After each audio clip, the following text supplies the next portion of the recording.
Hey everybody, Pete Werner here. Before we get started with today's pre-recorded show, I have some sad news that I wanted to share with all of you. Al Magi, John Magi's father, passed away last night at the age of 86.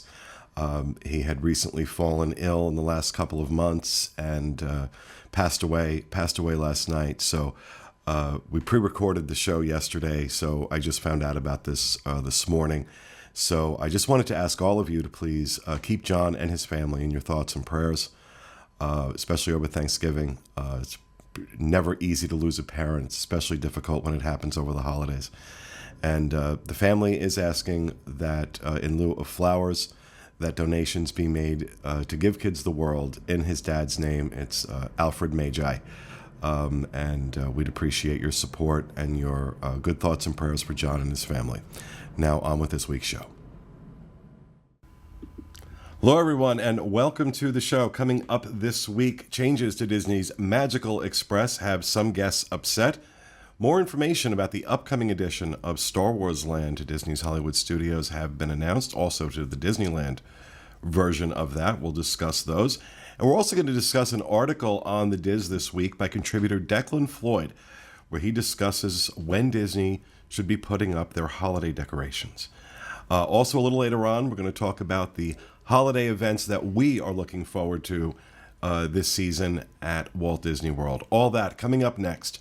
From the Bob Varley Studio in Orlando, Florida, this is the Diz Unplugged.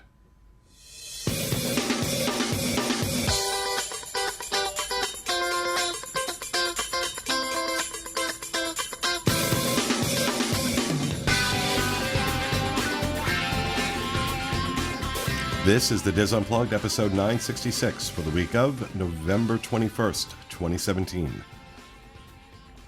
The Diz Unplugged is brought to you by Dreams Unlimited Travel, experts at helping you plan the perfect Disney vacation. Visit them on the web at www.dreamsunlimitedtravel.com.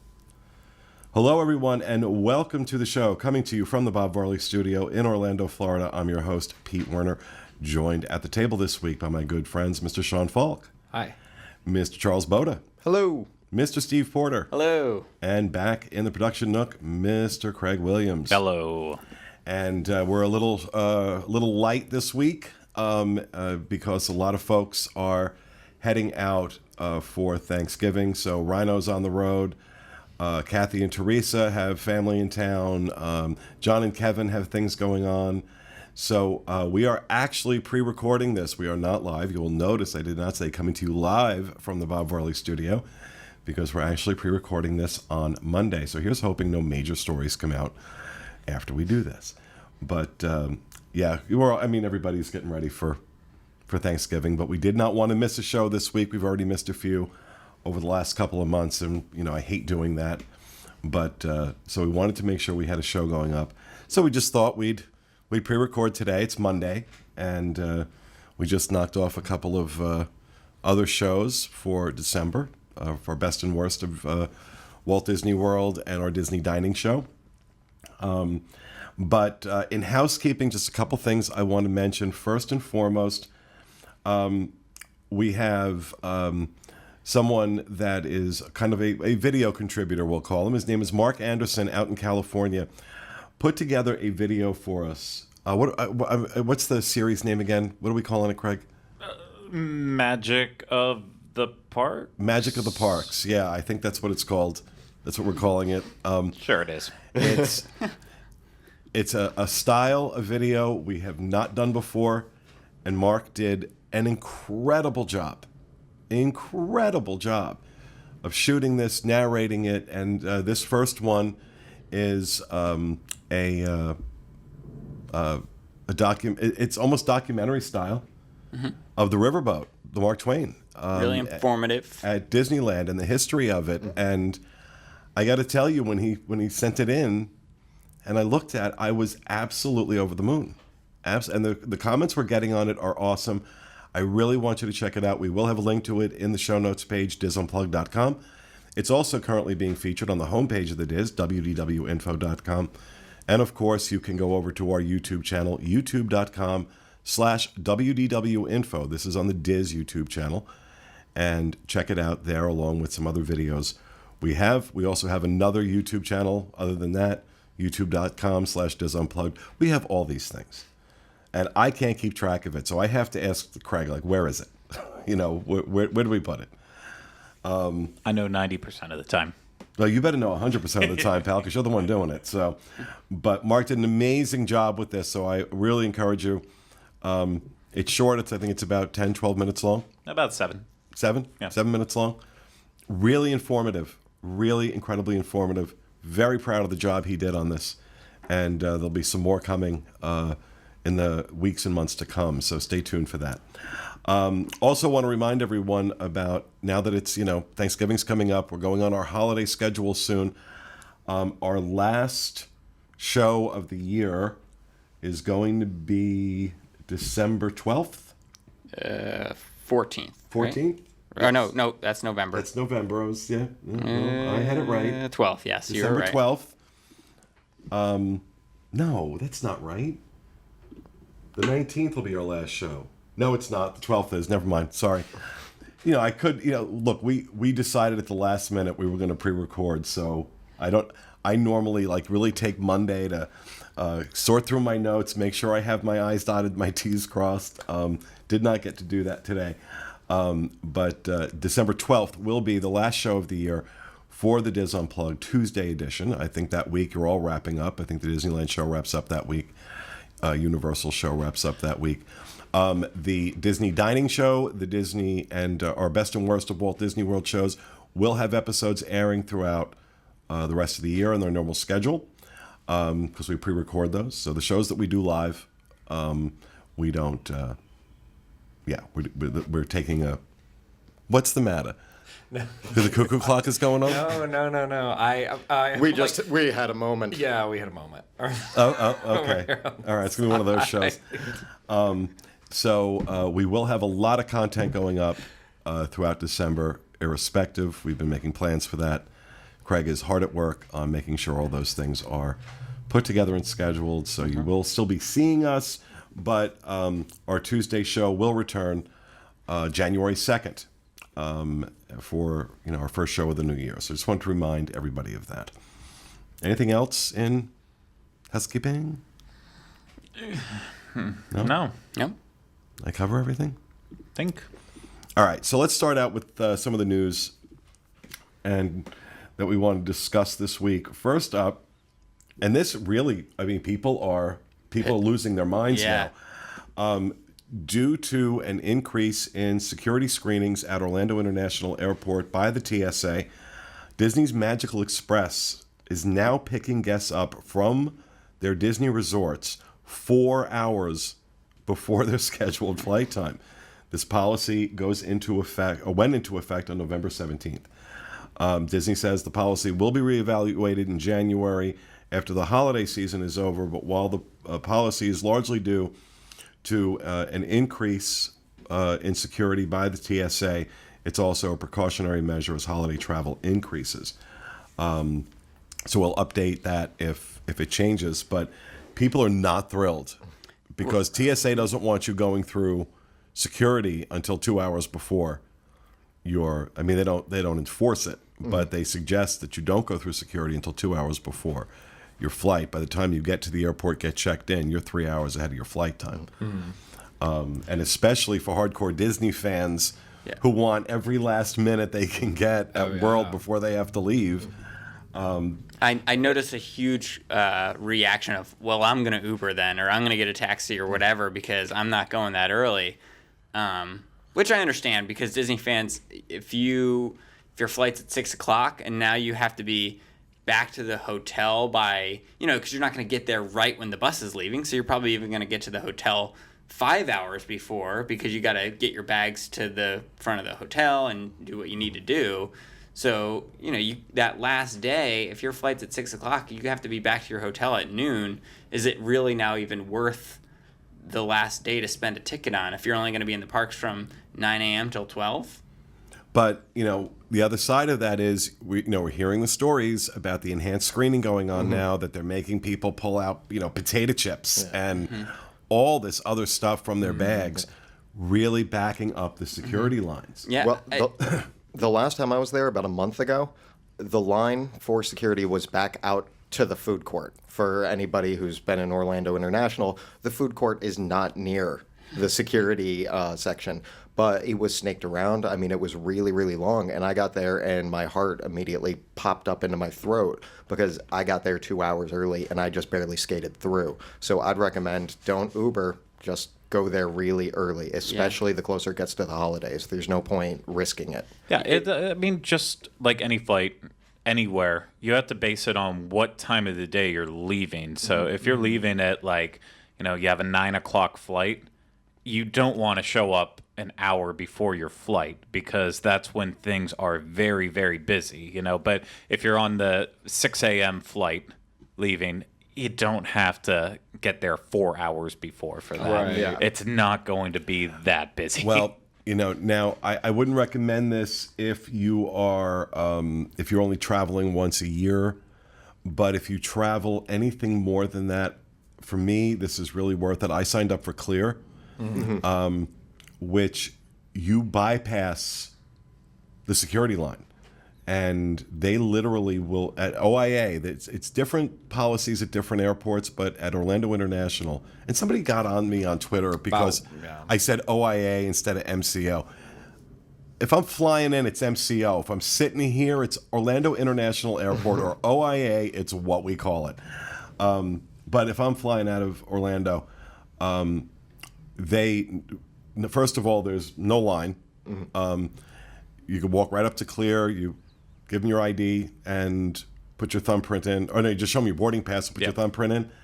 And then they literally walk you up to the front of the security line and you go right through. So it's TSA. It's not quite as good as TSA PreCheck in that TSA PreCheck, you don't have to take off your shoes, take out your laptop, take off your belt. You still have to do all that with Clear. But you can also sign up for TSA PreCheck. Yeah, and the other difference, too, I know a lot of people have been talking about it lately with everything that's been happening. When Orlando is very, very busy, they do sometimes put into effect a policy where they tell people, don't take off your shoes, don't take anything out of your bags. Just we're sending everyone through. That doesn't mean it's any less safe. It's just, They're doing it. There's they're doing a reason. it. Yeah, they're doing it when you're taking everything out. That's an overprotection. That's making us feel even better. The basic setup still. If anything seems off, they're going to take care of it. Right. But one thing that I thought with this, I know there's a lot. It took a long time for Uber to get their deal to finally be able to pick up at Orlando. Any chance that you think eventually what might happen is that Lyft and Disney strike a deal with Orlando, so that way minivans can start sending people to and from, so that way if you don't want to use Magical Express, I think pay that more? could absolutely happen. I think that if this starts having a real negative impact on Magical Express, less people using it, then you'll definitely. Yeah.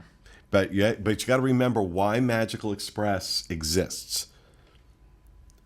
Disney wanted to cut off any excuse you might have for renting a car.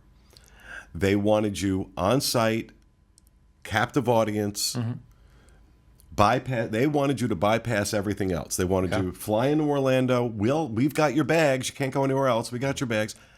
And then take you right to the resort, and then you're on property for Your whole stay. your whole stay. Right. Yeah. And this is what prompted Universal to create the very popular pass that they sell. We sell it on the Diz.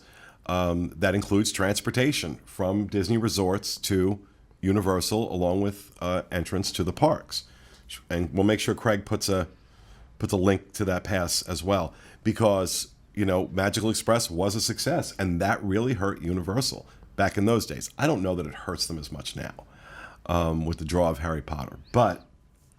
So if Magical Express sees, a downturn, and they find more people are using Uber, because if you use Uber to get to the, to the resort from the airport, you might think about, maybe I'll use Uber to go over here or go over there, and now all of a sudden the whole purpose behind Magical Express has kind of had holes shot through it. So I just see like if right now you can use a minivan, $20 flat to get you anywhere you want on property where the service is available.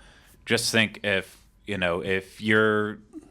do have that extra kind of spending money and you're like, you know what, I do have Magical Express and it's free and I already checked my bags with them and everything, but at the last second, if I decide that I want to spend $40 for my family to jump in a minivan and take us to Orlando International Airport, a lot of people, I feel like, would end up doing that they could find that, maybe not on the way from the airport to property because you don't have that, but going back that way. Okay, let me just play devil's advocate. At the end of the day, isn't this just, every time anything changes at Disney World, there's the hallelujah chorus of, oh my God, this is awful. But really, I mean, they're doing the right thing. What you're being asked to do is leave an hour earlier.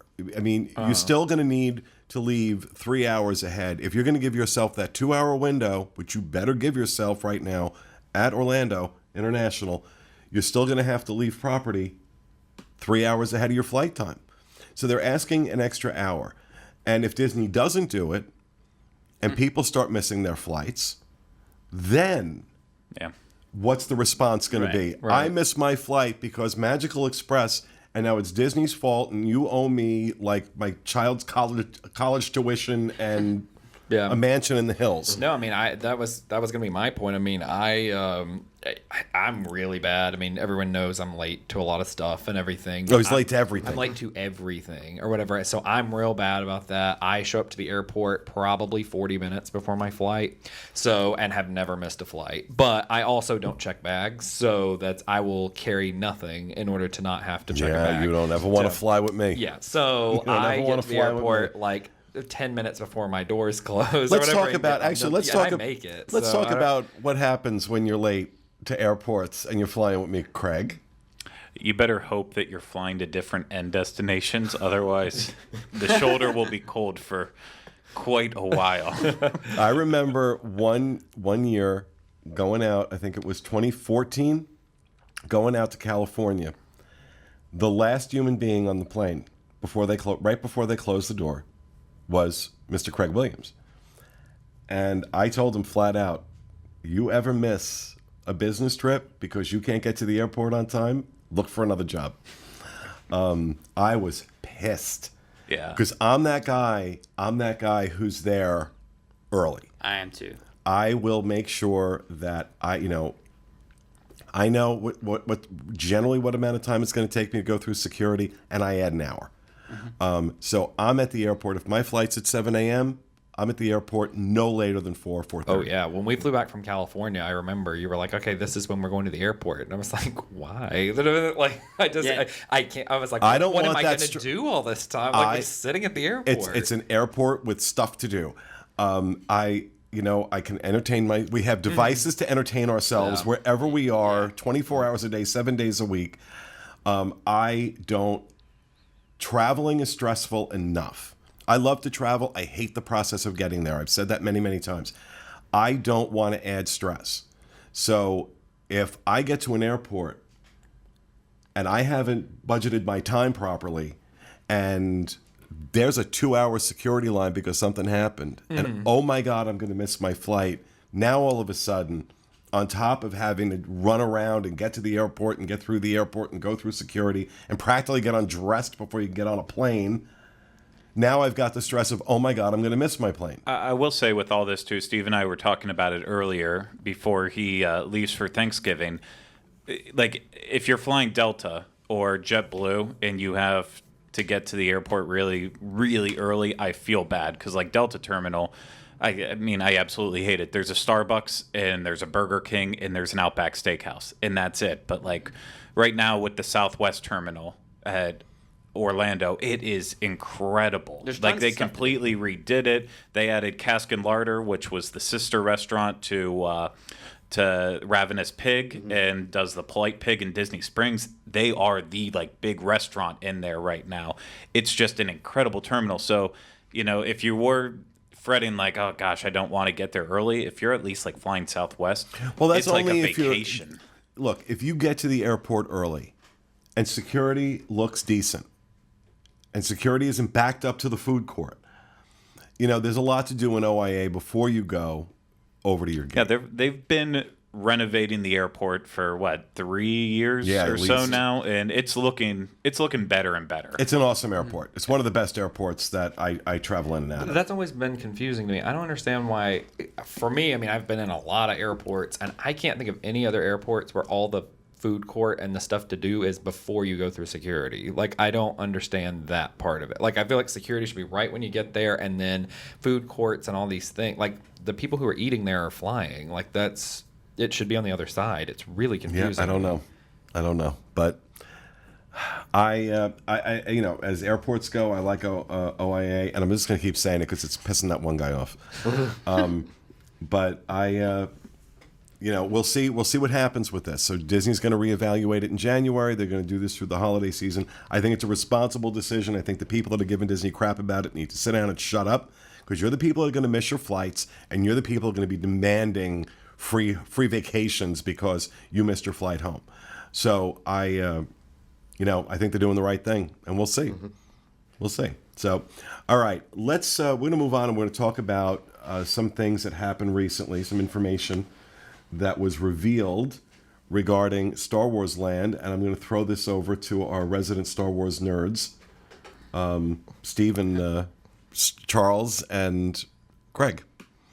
Well, do you want to start off with the first big one? Go ahead. Okay, the first big piece of news that we got, it was last Friday. I was at a media preview in the morning for Star Tours, the new updated version of the ride that they put in a scene that now has Crate, the planet that we'll get to experience in The Last Jedi. I'm sure you've seen portions of it in the trailers at this point. If you've seen any, there's a whole bunch of looks kind of barren desert, but then there's also this red soil, which if you ride Star Tours, and then you'll understand a little bit more of that. But we were there to see that, and I'll talk about that in just a second. But the big thing that we found out that morning, and we were the very first people to say it, our Disney rep that has just been working so hard to try to get us exclusives every now and then, she was able to secure it that we were the first people to learn the name of the new planet, and that is Batu. So Batu, and that is, even though it's still Star Wars Galaxy's Edge, that's the full name of the land that you'll be going into. The actual planet that you will be on is Batu.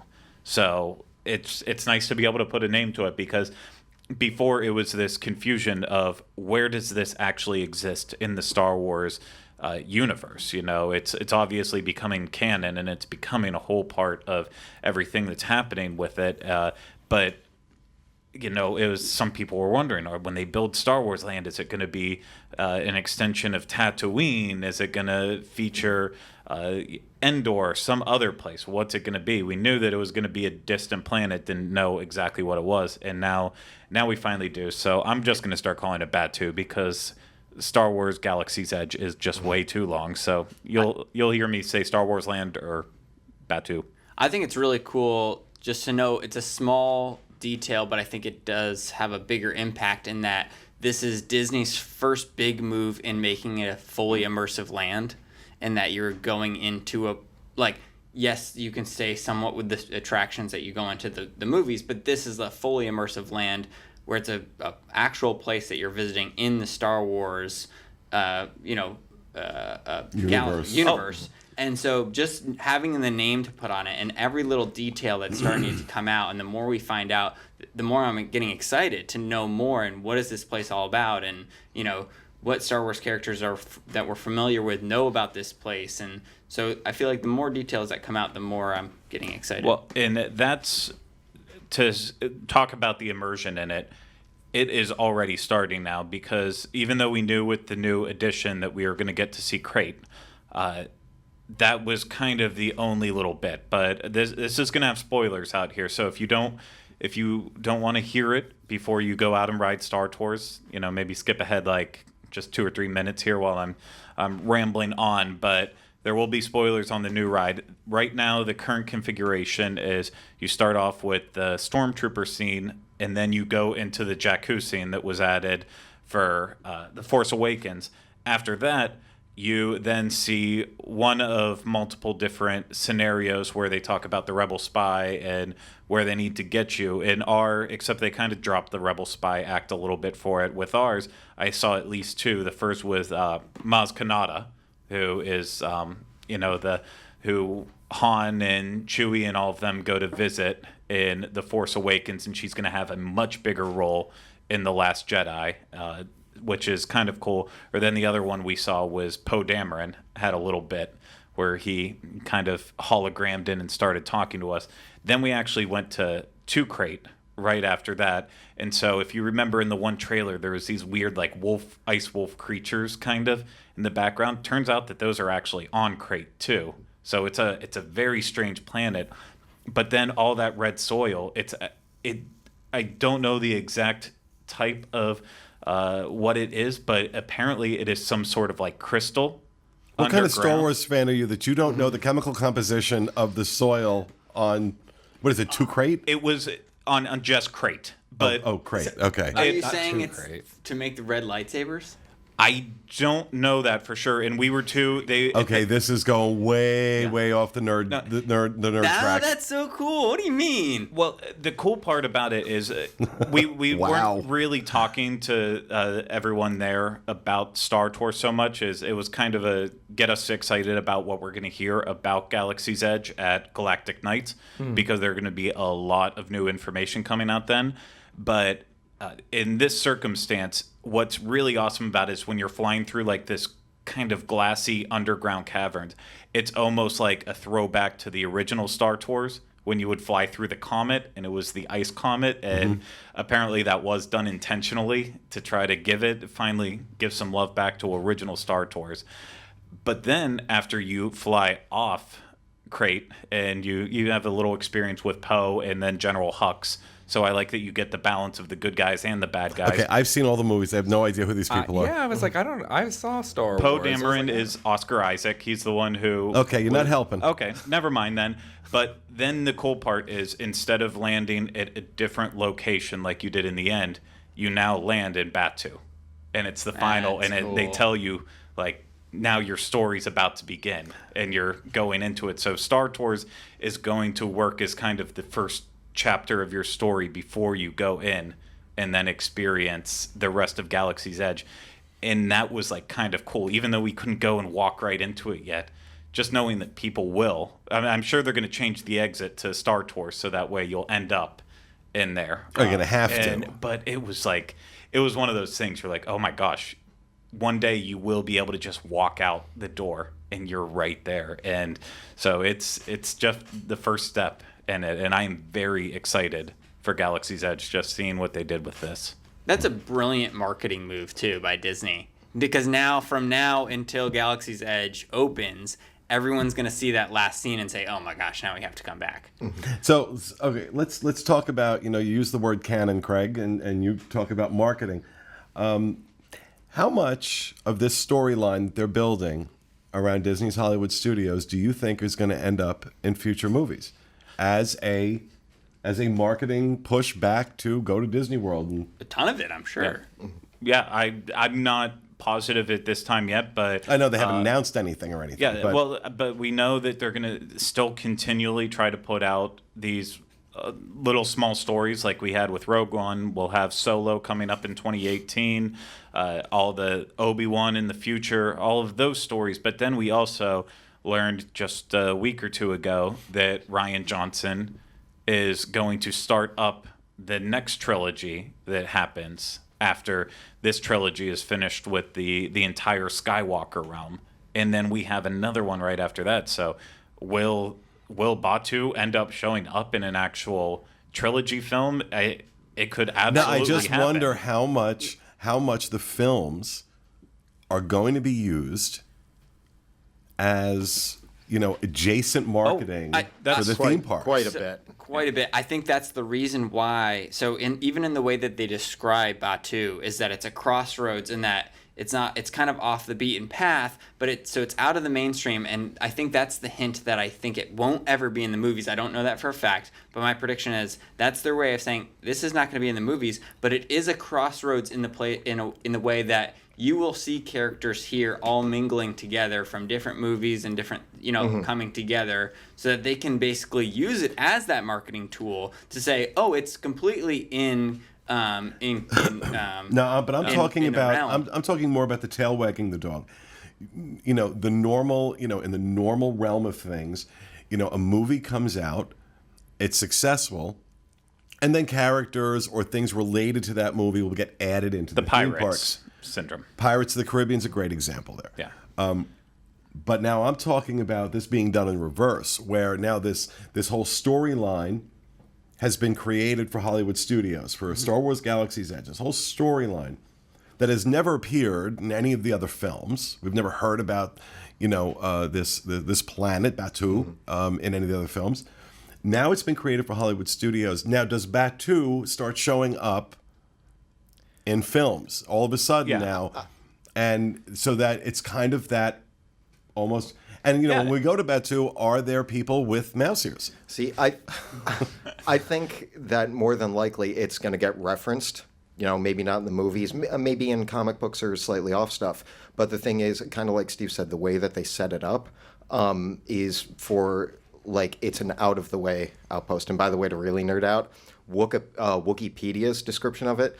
Because that's a thing. I am Wikipedia. I'm disappointed that you've never used Wikipedia, but I'm not. I love Star Wars. I love the movies. I'm just not that. Yeah. I'm not that. Yeah. I'm not going to talk about the chemical composition of the dirt on a planet. Yeah. Okay, but this, for those who do care, Batu was developed before hyperspace was a common form of travel.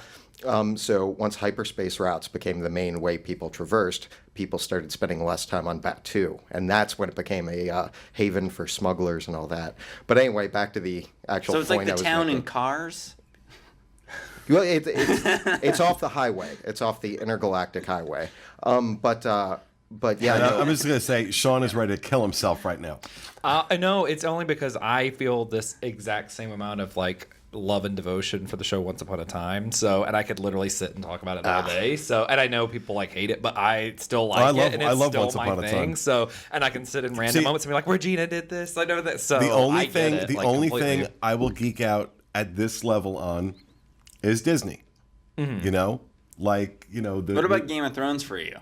Even Game of Thrones. I love Game of Thrones. I've watched, but to this day, you'll mention a character. I'll know the character's face.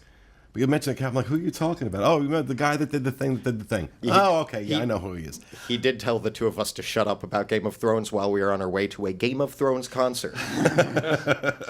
But I did indeed. I don't think I think this will be a thing where elements are referenced, but no scenes in movies will actually take place. Like there won't be pivotal scenes in Batu. Yeah, that's what I think. Too. I would think that there's so much tie-in between movies, books, comic books, and cartoon shows for marketing and just overall story. But I don't see. See, I do think eventually it will pop up in something definitely the one More than a side reference. Yes, I think it will. In a movie, maybe a side reference, maybe show up for a little while. Yeah. Cartoon, absolutely, they're going to go there eventually. Yeah, All right, I could agree with you on that. Out of mercy for my audience, I'm going to move this discussion forward just a little bit. Some blueprints, Craig. Yeah, basically, I think it was the OC Register out in Orange County. They started looking up some of the blueprints that were filed with Anaheim. Like everyone, they have to file blueprints to show what kind of work they're doing, and they really started to put a lot of the Disneyland land into perspective. And I know we knew the general size of what it was going to be, and seeing that model at the D23 Expo, you knew that it was going to be something bigger. But my God, they've basically started to put a percentage onto it. So the ride with the First Order and that's going to be kind of on the left side of it. That's going to be, I believe, not the Millennium Falcon one, the other marquee attraction. It's going to take up 25% of the entire land. Wow. And that's part of, while that's an awesome stat, that also has me nervous because that's a big thing with Pandora is a huge plot of land, but I think over half of the land that's set aside for it is just in the 2 show buildings. Yeah. And I don't even know. I think they're somehow connected as well too, like the actual buildings are, but like 25% of this entire land for one attraction is pretty massive. And then it continues going into again more nerdy stuff in terms of finding out locations, like towards the east side. Sorry, I had to think about geography for a second. Towards the east side, that's where we're going to be able to find the cantina, which will include a giant U-shaped bar and plenty of seating and a stage for hopefully some pretty nerdy performances. And I think some audio animatronics in there too. Yeah. That will be performing, which I think will be cool. Yeah, that's going to be cool. And then apparently the way they're going to do the gift shops is there's going to be Why are this... you on me? Oh, sorry. Clicked the wrong button. I think it just caught me yawning. Hey, that's life. I yawn about stuff all the time, but apparently there's going to be like this full long stretch that's only going to be all like the gift shops. So it's really going to be set up as an entire merchant way. Like the Batu Main Street USA. Yeah, kind of with that idea to it. So it's just a whole lot of stuff like that. So of course in the links we'll have we'll showcase one to this article where you can see a little bit more in terms of what it's going to look like. But it's all so big, much bigger than I ever expected it to originally be. Just to know that, to then see the model, to now see the scale, and that where the Millennium Falcon, which you thought was going to be this big part, it's now going to be super tiny, and then this just little bit to it.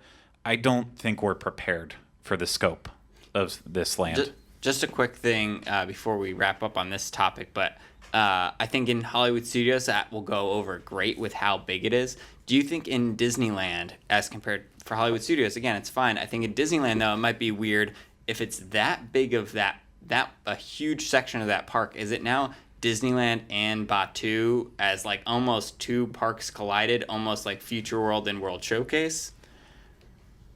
No. You don't think? No. Okay. No, I guess we'll find out. Yeah. But I've exhausted my patience on this subject, and I'm sure you have. I was like super nerding out about that. Yeah. Yes, you were. Yes, you were. All right. So I want to move on to our next discussion point. Although I got a lot more discussion out of that than I thought, and you did very well there. I would have expected you right down in the dirt with the other 2 on Star Wars. Oh, we'll talk later. All right. So as I mentioned at the top of the show, one of our prolific contributors, Declan Floyd, writes a lot of great stuff for us. He has an article up on the Diz right now about Disney putting up the holiday decorations too early. And as I mentioned in the Daily Fix today, which I did, that, the irony is not lost on me that I am, sitting it's before Thanksgiving and I'm sitting in a studio and a house, for that matter, fully decked out for Christmas. And it was fully decked out for Christmas 2 weeks ago. Not the studio, but the rest of the house was. I am one of those people. It's not like, I ignore Thanksgiving. It's just that I put a lot of effort in decorating my house for Christmas. I want to enjoy it. It comes down right after the New Year, within a week. But I want to, if I'm going to put this much work in, I want to enjoy it for more than like 3 weeks. Mm-hmm. From my standpoint, Disney does it because, I think once Halloween's over, and we all love Thanksgiving, mm-hmm. but, we're really looking forward to Christmas. Mm-hmm. Mm-hmm. And so Disney does it so that people that may not be able to get here mm-hmm. at the end of December, the middle of December, or any time in December, can still have that experience, the Christmas party, the decorations, the different, the decorations in the resorts. But, this is a big thing, hear it all the time, no decorations before Thanksgiving. Mm-hmm. Do you think Disney should adhere to that? No. Or like, I mean, they start their Christmas parties then. Like they start them like the day after Halloween. If I showed up to the Christmas party and it like wasn't decorated, I would be really confused. Well, I mean, I think I think more along the lines of not do the Christmas party until later. But even now with like how many no dates Christmas stuff until right, but, you know, but even now with how many dates they do, they still sell out the tickets or whatever. Like they can't keep up with the demand or whatever. It could stretch into January and people would still go to the Christmas party. I mean, I wouldn't because it's January, but it's still like something people would do. They're not going to give up a money making thing like that for no reason. That's a huge point. I also think that I think that they should give some more love to Thanksgiving, but that being said, if you're visiting in that stretch in between Halloween and Christmas, there's nothing, are there really Thanksgiving Day decorations that they could put up that people would be psyched about? Where I think when the Christmas first of all, are decorations- there? Of course, there are Thanksgiving decorations, but that's really not a thing. Right, exactly. Nobody So- decorates for Thanksgiving. Exactly. You decorate for fall. So that's that's kind of my point. But I decorate for fall the beginning of September because I'm so excited it's here. I love Halloween, love that whole season. That's Mickey's Not So Scary. That's Food and Wine Festival. My favorite season to be down here. But then after 2 months of it, I'm done. Mm-hmm. And now I want my Christmas stuff up. There's another part of it too, and this goes in with the people getting frustrated about Disney decorations, and just generally people getting frustrated about Christmas decorations anywhere, which is, somebody else's enjoyment of a holiday doesn't take away from my enjoyment. And if they decide to celebrate earlier than I want, it shouldn't frustrate me or annoy me because it doesn't change how I celebrate that holiday. So it's just weird to me, the idea that people are walking through the parks and seeing Christmas decorations and it looks beautiful and they're just like, this magic ruined my day. Like, right. I mean, it doesn't affect. I get you want the park to just be the park until it's that time, but we're in Florida. This is the only way we can celebrate Christmas. We don't get cold weather. This is our winter, is a lot of lights strung around. So, I mean, but like if we enjoy it right now, or just personally, if I enjoy it, which I do, I like lights being up early and all the time. That doesn't mean somebody else has to start celebrating Christmas right now. I don't like Christmas music. Craig loves it. If he is listening to it, it doesn't ruin my Christmas or ruin my day because he's listening to it and I think it's too early. Like, that's just not a thing. It doesn't affect how I celebrate, So I just think people get too wrapped up and kind of bitter about it. And that's not what Christmas is about. I think another argument a lot of people used to make too was, well, way back in the day, Disney didn't decorate this early. They waited until after Thanksgiving, and then they really started getting stuff going. But you have to also think too, maybe 20 years ago, before Animal Kingdom, you only had 3 parks, with Magic Kingdom probably receiving the most decorations, and the amount of hotels on property was also far, far less. They have so much happening, especially that gets decorated. They're decorating the city. Yeah, they have to start somewhat early, and unfortunately the big thing they choose is, well, let's start with Magic Kingdom because they do have that hard ticket party that generates a lot of income in, and that means they can also start putting out Christmas merch, which also means they have extra income coming in. So it makes sense in that areas, and that's why you don't see the resorts fully finished until right around that Thanksgiving point, because that's kind of at the end. That's where it all strings off. But it's one of those things. Unless Disney hires enough people, and it would take a lot of people to finish the job the day after Thanksgiving and get it ready. They have to do it this way. Now, historically, though, let's talk about this from the other side. Historically, these decorations will still be up in the middle of January. And that's where I get annoyed.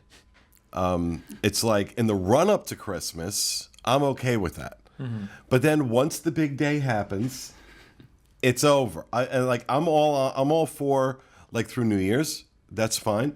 Like I said, my decorations will come down, by the first weekend of January. Of January. Mm-hmm. By the first weekend of January, my decorations will be down. Everything will be down. But I think there was one year, I forgot, I think we were at Wilderness Lodge. It was like the 20th of January. And the Christmas tree was still in the lobby. And it's like, okay, Christmas is almost a month old now. Okay, it's time. It's time to let go. So, but is that, can the same argument be made there that I'm making for putting them up early?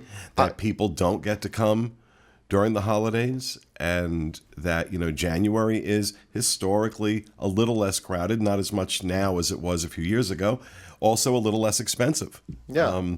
And so, but does anybody do people really want a Christmas experience in January versus November? I think marathon runners do. I think a lot of them don't get to come during that Christmas point, unless they're everyone. Then sometimes they'll see it with the food and wine half. But a lot of times they won't, like, you're not going to come in mid-December, spend all that money to come here, and then come for the marathon again the next month. So good point, if you and can that does bring in a lot of people. Usually, like, the marathon weekend brings 100,000 people into the area. So, So I kind of see it from that. At the same time, too, I think a lot of it's just, it takes so much effort to put this stuff up. I'm guessing that Disney just doesn't do, like, how you pack up to leave vacation at the end, or how we unpack or pack up our Christmas decorations, is just throw them into a giant ball, shove them into a container, and then get rid of them. I'm sure they take a long time making sure it's all put away. Safely. So Oh yeah, no, the I don't know if they do it anymore, but they used to do a tour where they would take you back to where the Christmas decorations are. That goes on all year. Yeah, holiday all service. year long. They are, taking decorations, replacing what needs to be replaced, fixing what needs to be fixed. This goes on all year. So they have a staff of people that Elves. do that. Nothing but, yes, they're elves. Elves, oh, never mind. So that being said, I think what I want to do, Steve, I want you to put a poll on our Facebook page. We're going to ask folks what you think. Facebook.com/DizUnplugged. It'll also be on Facebook.com/TheDiz. And tell us what you think. Okay to put them up early? Okay to leave them up late? No to both? I think the thing is, like, on the front end of it, I'm okay with it because, I mean, even beyond, like, the money-making part of it for Disney, I'm okay with it because it is a way, like, you can come for you can come around Thanksgiving time, you can come in November, celebrate Christmas at Disney. There may be, like, relatives from around the country that's where you're going to see them and, like, do Christmas at that point, and then you can still have Christmas at your own house with your own family on Christmas Day kind of thing. And then for the after part, it may also be a thing of where Disney likes to take them down when there is going to be less people in the parks because it's less obtrusive or, like, obstructive to Well, a other lot of this people's stuff views. happens And overnight. It literally. does, but, like, it's also a thing where, like, sometimes, like, the castle's blocked whenever they're having to, like, take down the icicle lights and all that kind of stuff, and people hate that, like, more than anything. If there's, like, a crane in their shot, Ichabod. like, they're the most upset about that than anything. So that, I think that maybe that's even a big part of it. That crane had become ubiquitous when Disney fans named it Ichabod. It got its Facebook page, I think. It had its own Facebook page, yeah, exactly. So, all right, we'll put that poll up, and next week we'll talk about the results of that on the show. Let's go ahead. We'll wrap up.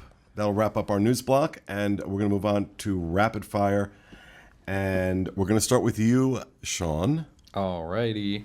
The Mexico Pavilion in Epcot is getting a new mariachi band. It's called El Mariachi Coco de Santa Cecilia. And it's going to have music inspired by the Disney Pixar film Coco, which comes out in 2 days, on the 22nd of November. And the celebration of Dia De Los Muertos is coming to the Mexico Pavilion. Blah, blah, blah, blah, blah. They're going to run through January 6th. Named for the town of Santa Cecilia, seen in the film.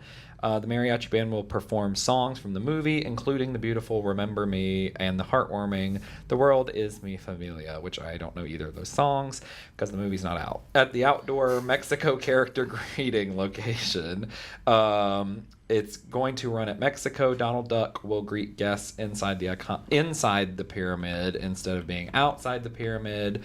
So if you came specifically for Donald Duck, you'll have to go find him inside, and also like the margarita booth's open and all that. That's next door. I can't remember the name of it, but that also happened in the last week. So Choza. Yeah, Yes, Choza, Choza. the Yeah, so margarita. Mexico got a little bit of a makeover here, and so you can go see Coco and then go hear the mariachi Well, too bad they didn't do a band. makeover of the restaurant. Oh yeah, I don't like that. That's a horrible restaurant. Yeah. So you can go to the Mexico Pavilion and see the new mariachi band and hear the songs when you go see the movie, I guess. So, or beforehand. And I'm actually very excited that they're putting so much Coco forward because it is getting just rave reviews, and it's like now it is the highest grossing movie ever in Mexico because it released earlier, and the buzz has just been amazing. So I am very much looking forward Oh, yeah, I to wanna see seeing it. it. Quick speculation: do you think it'll eventually take over Grand Fiesta Tour? That's what the rumors were pointing to, and I thought before that it wasn't going to do that well, and that's why they were pushing all that Olaf's Frozen Adventure down people's throat, trying to get them in the theaters for that. But now the buzz is so good for the movie itself, and like in Mexico, people were getting pissed off that they had to sit through Olaf before they actually got to see the movie anyway. So I think it's going to be a pretty big hit, and yeah, it could easily do that. All right. Thank you, Sean. Charles. Okay, so we now have the full menus for the 15 holiday kitchens that are part of the Epcot International Festival of the Holidays.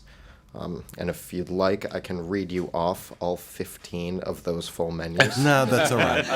Actually, I'm going in the wrong order. I told Craig I was going to go in a different order for this. Yeah, I didn't want to correct you, so I figured I'd just Yeah. go with it. But make believe he didn't talk. Craig, what do you got? So if you haven't invested in Glow with the Show, Made with Magic Ears 1.0 or 2.0, if you go ahead and buy Made with Magic 3.0 connected ear hats, then when you're watching the Wonderful World of Disney Magical Holiday Celebration, you will be able to glow at home with your brand new ears via Bluetooth with the help of the Shop Disney Parks app. You know what? The first time I got to see the Glow with the Show ears work perfectly was at the debut of World of Color Winter Dreams, when they gave them to every single person in the audience. And when you see it That was like the last time they worked. yeah, when you see it like that, that's amazing. And then a couple times here and there, got to see it where they gave everyone the ears, and so it was awesome. But if there's only 2 people in the crowd wearing them, and they can't even see the ears, I mean, we've been talking about it for years. They are so stupid. They have never caught on. But Disney is still trying to make it happen, just like Stop Dr. trying to make Glow Facilier. with the Show happen. It's between them and Dr. Facilier. Well, these Stop are trying to from the make it people- happen. From the people that brought us Duffy the Bear. You know, they're still trying to make Duffy the Bear happen. Hey, people love, and what I hear though, that's another one of those things in the Asian parks. People love the Made with Magic and Glow with the Show. Well, leave it there then. Yeah, well, that's Come up with that's a something good we one. like. But hey, if you want to glow with the show at home, glow at home. Buy more $30 ears. All right. Thank you, Craig. Steven. All right. Over at Disney Springs, they're now offering hands-free shopping. Essentially, when you go into a Disney store at Disney Springs, you have the option now of receiving a tag that coordinates with the item that you purchased, and then that item will then be sent to the Welcome Center. And then before you're done shopping, you go to the Welcome Center with all the tags that you've collected and collecting all your items so that you don't have to be walking around Disney Springs holding a bunch of bags. So, I don't know. It's kind of neat. I don't think I'll ever use this service, but I could see someone that would. I could see that type of express service being This is- very, very useful. This is probably, I would guess this is also a test to see how well this goes, to say, well, could we do this at the theme parks too? So, you know. Well, I mean, you can now. You can have your packages sent to the front of the park. Yeah, but what do APs do? What are you talking about? So just the front of the park? Yeah, you can have it sent. I didn't yeah, even know that. Yeah, you can have packages sent to the front of the park. So You just have to remember to get them. Yeah, I've done that. Yeah. Thanks for bringing that up. A bunch of plants from Flower and Garden are still wilting somewhere. And All right, thank you, Steve. Now we were going to end with Charles's rapid fire, talking about the menus for Festival of the Holidays at Epcot, so that we could segue into our final block discussion this week, talking about must-dos for the holidays. With Thanksgiving coming in just a few days, hard to believe. It really does mark the beginning of the Christmas season, unless you live in my house, and that happened on November 2nd. And, we have our things that we look forward to at Disney every year. And I'm gonna kind of go first here because I want to play a little clip of something Craig put up, filmed and put up a few days ago over at Universal. They've started doing a new holiday show with projections on the Hogwarts Castle. Absolutely spectacular, but don't take my word for it. Check out a little bit of it here.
So, amazing, right?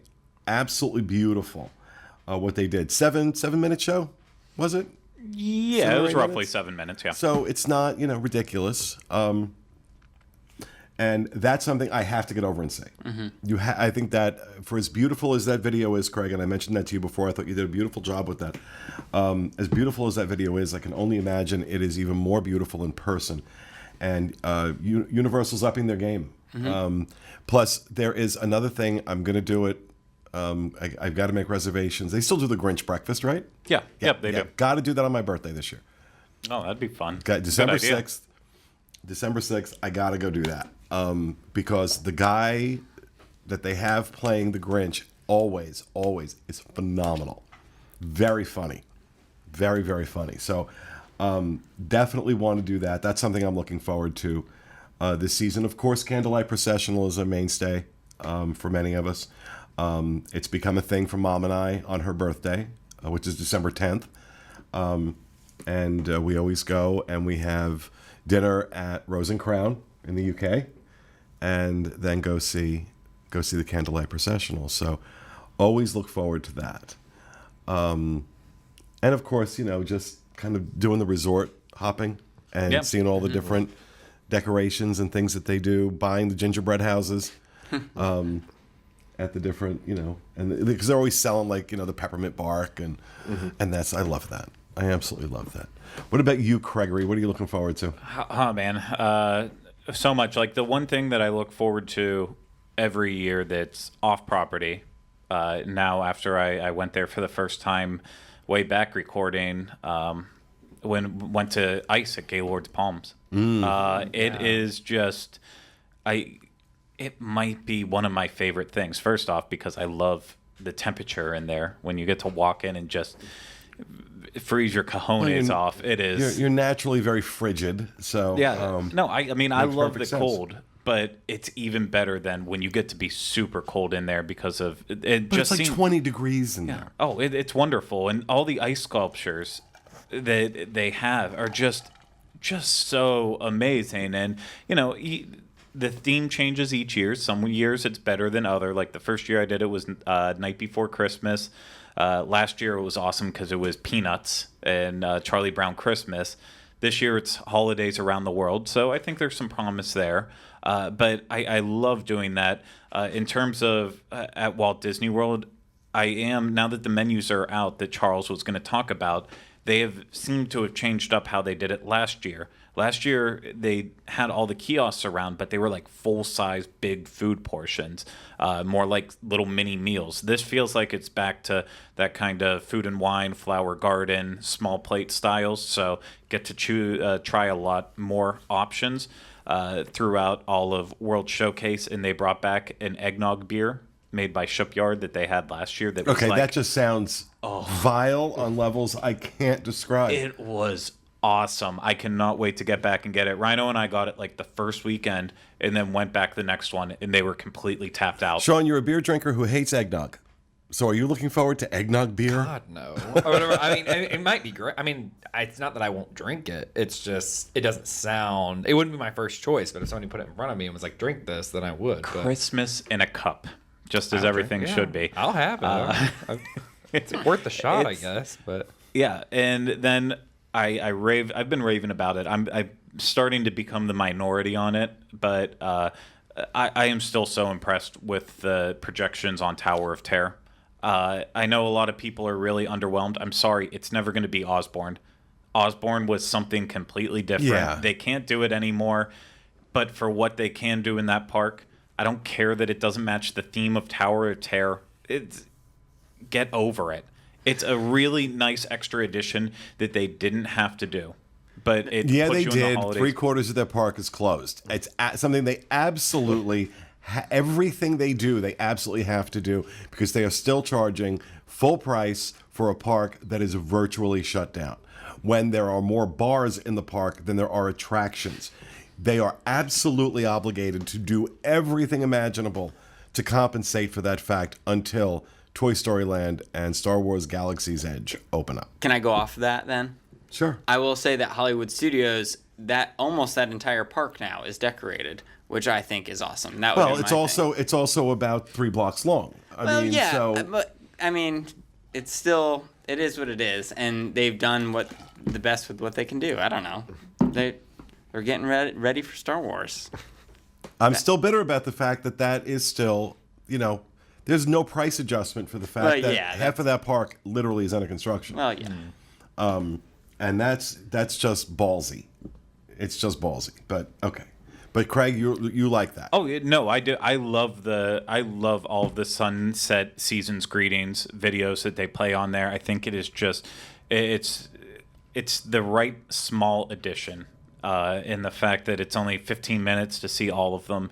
It's not like you're waiting around all night. They blow snow out onto Sunset Boulevard, which is always nice. The decorations in Echo Lake area are just it makes you feel like you're in an old Hollywood Christmas. What has that gotten area. into you? You are so, everything he's discussed today, he's been so excited about. You don't see this kind of emotion from Craig usually. I love Star Wars and I love Christmas and I love old Hollywood too. And I feel like they are giving Hollywood Studios a different identity than this complete mismatched one that they've been having. Does this go away? Does this go away when Star Wars opens? I mean, that's the one worrisome part is like with Galactic Nights on December 16th, they are doing the Star Wars projections on Tower of Terror that night. And I know they did in Disneyland Paris, I think instead of having a galaxy far, far away on like a Chinese theater, they did theirs on Tower of Terror. So I am slightly nervous that they could end up doing a lot more stuff, but hopefully that's kept for special events. But yeah, I think the whole holidays at Hollywood Studios, I think that's going to get a lot of positive feedback. I mean, they already looked at Jingle Bell, Jingle Bam. Last year, it got ripped apart, as it should. It was not a great show. And the big complaint was you cheaped us out on fireworks. And they fixed it. So they're clearly listening to people. Okay. Good. Charles, what are you looking forward to? Quick question. Craig, Steve, do either one of you ever watch the Star Wars Christmas special for Christmas? I can't get over That's a thing? watching really bad. It is. It's great. It's awful, but it's great. I don't like watching really bad copies of stuff, so the only ones on YouTube are like just terrible to watch. I have watched it before, but I do every year. I listen to Christmas in the Stars, the Star Wars Christmas album. Yeah. That is just awful. I've But never seen it. You need to give it a watch. Yeah. Anything. Oh, this is the one they put on television you're talking about. Yeah, back in the years and years 70s. ago. Yeah. Oh, yeah, it's I'd heard. I've never renowned seen it, for- but I've heard it was Yeah, absolutely it's awful. the Wookiees are celebrating Life Day. yeah. But anything projection oriented, I love. I don't have a long list of traditions. I'm just starting to pick them up now.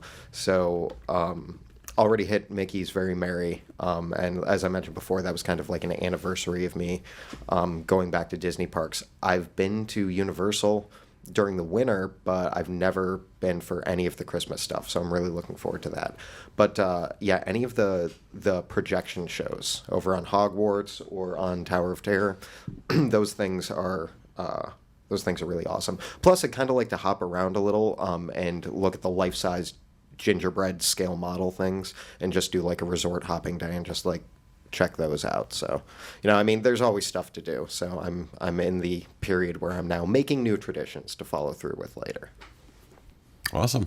Sean, what about you? What are you looking forward to? I don't know what's left. Let me think. Well, it doesn't have to be something no, different. but I'm still thinking of something else. Well, I mean, one of the things I always used to do before I moved here was we had the Gaylord Opry Hotel, so they have ice there every year. So possibly it's a thing even around the country. So if you live near a Gaylord Hotel, they probably have ice as a show there that you can go, or it's a display really. So I actually do go to that at the Gaylord Palms here or whatever every year. And they have like sledding and whatever else they got going on in there. So that's a really great thing. And then my big thing is going over to Celebration because I think it's really that's true. It's really the only area in this area where you can feel like you've left Florida. And I mean, it's very well decorated. They have an outdoor ice skating rink, even in the hottest of days or whatever. So you get to kind of experience those things that like I've never gotten to do, but like I've seen it in movies where like people in the north or wherever they live that it snows. So I've never gotten to see it. So I don't know, but they, so that's a really cool thing. I like the claymation movies or whatever, like the claymation Rudolph and all that, and they have those at SeaWorld. So I mean, I don't go to SeaWorld, but You mean the Rankin and Bass Rudolph the Red-Nosed Reindeer television special? The all those like Frosty the Snowman or Yukon That wasn't Cornelius. that wasn't claymation. Those aren't claymation. They're stop motion animation. Stop motion animation. Okay, yeah. So they have those there, and they also have like an ice skating show or whatever, which I think is pretty cool. So It's terrible. That's going on over. I just like seeing people get to do it is the thing or whatever. So I'm like, oh, cool. Like that's something different that you don't get to see at the other parks or whatever. If that's something you want to go see. I'm not the biggest SeaWorld fan in the world, but At Christmas, no. I actually agree with you. If I was to choose one time a year to go to SeaWorld, like if I didn't have an annual pass or anything, I would actually choose Christmas. Right. They put on a lot of stuff in.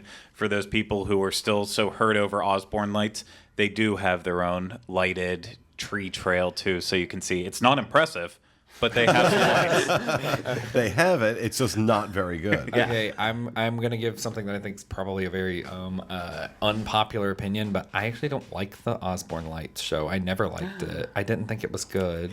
Steve just audibly It gasped. felt like being on like some Osbourne like drug trip or something. Like I'm like there was no theme. It was such a mess. Like I did not like it. So I'm glad it's gone. So it was never my thing. I was like, ugh, like there's just random colors of lights, and I was like, who picked this? I don't know. Oh, So I think you're don't the like only it. person on no. earth to say that. I don't like it.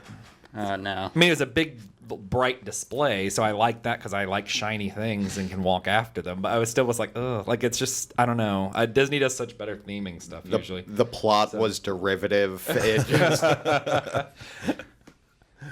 What about you, Steve? A couple things. Charles mentioned resort hopping for sure. Checking out those decorations. I think I really want to do Hoop-de-Doo for Christmas because I've done it. I did it like 2 years ago around Christmas, and they have the Christmas decorations in there, and they do sing some Christmas songs during it. So that's always really fun. Just the Christmas party. I know that's kind of an easy one to mention, but Well, I mean, you just got married, just bought your first house. yeah, So those traditions are yet to come. yeah, true. You know, with your wife, and Yeah. eventually with. We bought some with three little little nerds. three little stockings. So me, Michaela, and our dog have a little. oh, the dog. I thought he was just about to drop some news. on Yeah, us. really. It's like, okay. Yeah, no. Belle, our dog, gets a stocking. Well, you know, I've told you, it starts with the dog and then it moves into children. So, but yeah, I'm, again, for me, this whole time of year, starting in September, when the August, when the Halloween party starts, moving on through Food and Wine Festival, the Christmas stuff, Halloween, all that. I just love it. I love it. Look forward to it every year. But yeah, now that I've been down here, going on 20 years now, I've got things that, just always do. The stuff that we always do. But I definitely have to check out. Craig has been raving about Hollywood Studios and the decorations. I have to go check it out and see what it looks like. So, but thank you guys. Thanks for helping us put together a slightly unorthodox show. And thank you for bearing with us. We hope you enjoyed it. We'll be back with you again next week with another edition of the Diz Unplugged. Thanks for being with us, everyone. And remember, happy Thanksgiving. Stay safe.